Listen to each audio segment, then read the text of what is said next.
오늘 기도수첩 24, 25 영혼의 실제 모델 실현이라는 제목으로 사도행전 1장 8절 말씀을 보겠습니다. 제가 읽어드리겠습니다. 오직 성령이 너희에게 임하시면 너희가 권능을 받고 예루살렘과 온 유대와 사마리아와 땅끝까지 이르러 내 증인이 되리라 하시니라. 아멘. 하나님께서 하나님의 자녀들에게 약속을 하십니다. 사람도 약속을 맺으면 그것을 지키겠다 다짐하고 그것을 지키는 것입니다. 약속을 했을 때는 그 약속에 굉장히 중요한 의미가 있는 거죠. 관계가 맺어지는 거죠. 그 약속으로 말미암아 좋은 관계를 유지하는 겁니다. 하나님께서 하나님의 자녀들에게 약속하십니다. 하나님께서 주시는 약속입니다. 그것이 언약입니다. 하나님께서 하신 약속은 사람의 약속과 다릅니다. 사람은 사람의 환경과 마음의 변화, 그런 수많은 변화들로 약속을 어기기도 합니다. 말로만 약속하기도 합니다. 그것이 사람입니다. 그런데 하나님의 약속은 단순히 말이 아니고 반드시 성취될 약속, 언약입니다. 그래서 이 언약은 반드시 실현됩니다. 그것이 하나님의 언약입니다. 그 언약이 실현될 때 이 세상 사람들이 생명을 얻게 됩니다.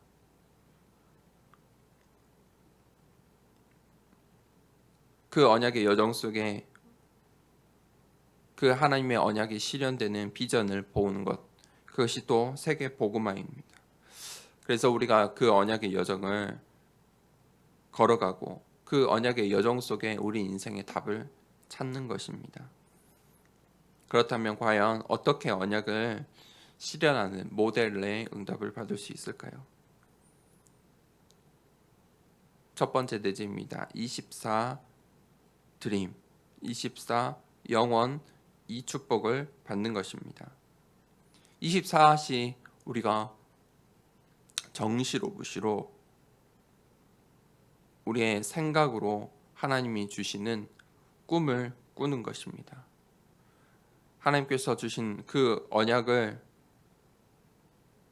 나의 생각 속에, 나의 시간 속에, 나의 마음 속에 담아두고 꿈꾸는 것입니다. 이 꿈꾸는 소망이 우리가 그것을 꿈꾸고 간절히 원하고 바랄 때에 성령께서 역사하십니다.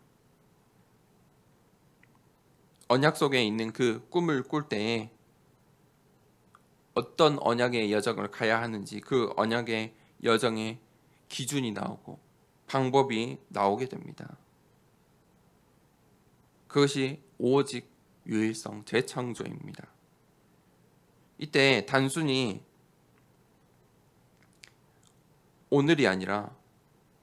단순한 오늘이 아니라 평생의 것이 보입니다. 단순히 오늘 하루하루를 살아가는 그런 인생이 아니라 평생의 것을 보고 그 언약의 여정을 걸어가는 것입니다. 이 축복이 나의 수준, 나의 기준, 나의 생각, 나를 넘어서서 25시의 역사로 나타나고 영원한 작품으로 실현되는 것입니다. 25시는 이 세상에 없는 것입니다. 내가 할 수 없는 것입니다. 하나님께서 성령의 역사로 오직 성령이 너희에게 임하시면 너희가 권능을 받고 예루살렘과 온 유대와 사마리아와 땅끝까지 내 증인이 되리라. 그것이 이 언약의 여정 비밀입니다. 그때에 이 오직 성령으로만이 우리가 작품의 이 실현의 응답을 맛볼 수 있는 것입니다. 두 번째입니다. 전 세계에 237 나라를 살릴 전도의 응답을 우리가 맛보아야 합니다. 우리에게 주신 모든 현장, 그 학업, 그 업의 현장에서 이 237 나라를 살릴 전도와 선교의 응답을 받는 것입니다. 우리의 모든 일과 사건과 현장 속에서 이 237 나라를 살릴 쓰임을 받는 것입니다. 누군가 특별히 하는 것이 아닙니다. 237 나라를 누군가 특별히 특별한 사람들이 하는 것이 아닙니다. 하나님께 언약의 여정에 있는 자들이 모두 힘을 모아 각자의 역할을 통하여 237 나라라는 살리는 그 미션에 쓰임 받는 것입니다. 요셉이 처음부터 총리 자리에 있지 않았습니다. 어려서부터 총리 자리, 총리 준비를 하는 것이 아닙니다. 요셉이 그 꿈을 꾸었지만 그의 현실은 어떻게 했습니까? 노예였습니다. 형들이 노예로 팔아버렸습니다. 하지만 그는 그 노예의 순간에도 언약의 꿈을 걸어갔습니다. 그것을 놓치지 않았습니다. 세계 복음화의 여정을 계속 걸어간 것입니다. 그 감옥에 있든 노예이든 상관이 없었습니다. 모든 자신의 있는 현장 하는 일마다 이 하나님께서 주신 꿈을 꾸며 걸어간 것입니다. 그래서 그 요셉이 결국 강대국 애굽을 살리는 237 나라를 살리는 응답을 받을 수 있었다는 것입니다. 그것이 오늘입니다. 우리가 누려야 할, 우리가 회복해야 될 오늘입니다. 다윗은 어떠해야 했습니까? 다윗은 사무엘에게 기름 부어 언약을 전달받았습니다. 그때부터 다윗은 놓치지 않았습니다. 왕이 되는 것도, 왕이 돼서도 쉬운 순간이 하나도 없었습니다. 하지만 언약 붙잡은 다윗이 왕이 돼서 한 것이 있습니다. 그게 바로 성전 건축입니다. 그 언약을 향해, 그 꿈꾸는 것을 향해 성전 건축을 준비한 것입니다. 그것이 237 나라를 살릴 실현이 되는 것입니다. 영원한 작품이 되는 것입니다. 바울은 이 회당 운동을 통해서 로마 복음화에 중요한 응답을 받았습니다. 바울이 이 언약을 붙잡고 로마 복음화를 해야 되는데 하나님께서 회당을 보게 하신 것입니다. 그래서 바울은 가는 곳곳마다 회당에서 아이들에게 이 복음을 전달하였습니다.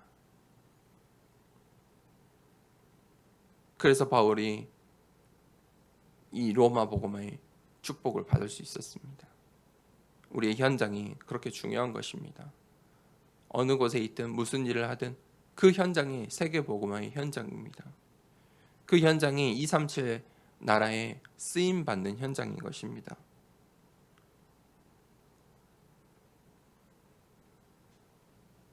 우리가 중요한 것 세 가지를 기억해야 합니다. 첫 번째는 영적인 것입니다. 두 번째는 우리의 마음과 생각입니다. 그것이 삶에 큰 영향을 미칩니다. 세 번째는 몸입니다. 우리의 육신입니다. 건강일 수도 있겠죠. 이것을 살려내야 합니다. 우리의 영, 육신, 또 마음과 생각, 삶, 이것들이 어떻게 살아납니까? 하나님을 향한 집중을 할 때 살아나는 것입니다. 24시 하나님의 언약을 꿈꾸고 25시의 응답을 받을 때 영원한 작품이 되는 것입니다. 이것들이 하나님께서 우리에게 주신 그 언약 237 나라를 살릴 일을 꿈꾸며 나아갈 때 하나님께서 오직 성령이 너희에게 임하시며 권능을 받고 그 힘을 주시는 것입니다. 그 하나님이 주신 언약의 실현의 모델이 되는 것입니다. 하나님, 내가 그 하나님의 언약이 성취되는 작품이 되게 하여 주시옵소서. 하나님, 나를 통하여 우리의 현장이, 나를 통하여 이 나라가, 나를 통하여 복음 받지 못한 237 나라를 살린 제자들이 일어나게 하여 주시옵소서. 우리의 후대들이 살아나게 하여 주시옵소서. 하나님의 영원한 작품되는 인생 되게 하여 주시옵소서. 그 언약의 여정을 꿈꾸며 오늘 또 이 시간에 함께 하나님을 바라보며 집중해서 기도하도록 하겠습니다. 자세를 가다듬고 호흡을 하고 계속해서 기도하겠습니다. 숨을 크게 먼저 내뱉습니다. 내뱉겠습니다.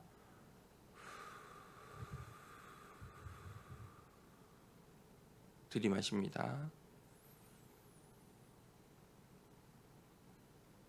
참고 하나, 둘, 셋, 넷, 다섯. 내뱉습니다. 들이마십니다. 내뱉고 들이마시고 크게 내뱉습니다.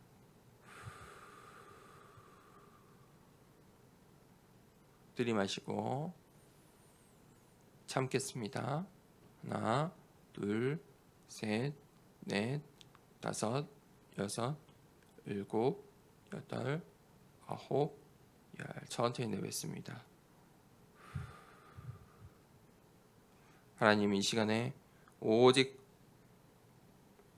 성령의 충만함을 받아 하나님께서 주시는 그 25시의 능력을 힘입어 하나님의 영원한 작품 될 수 있도록 하나님, 나의 생각과 마음, 우리의 삶, 우리의 영혼, 우리의 육신까지 하나님께 집중하는 시간 되게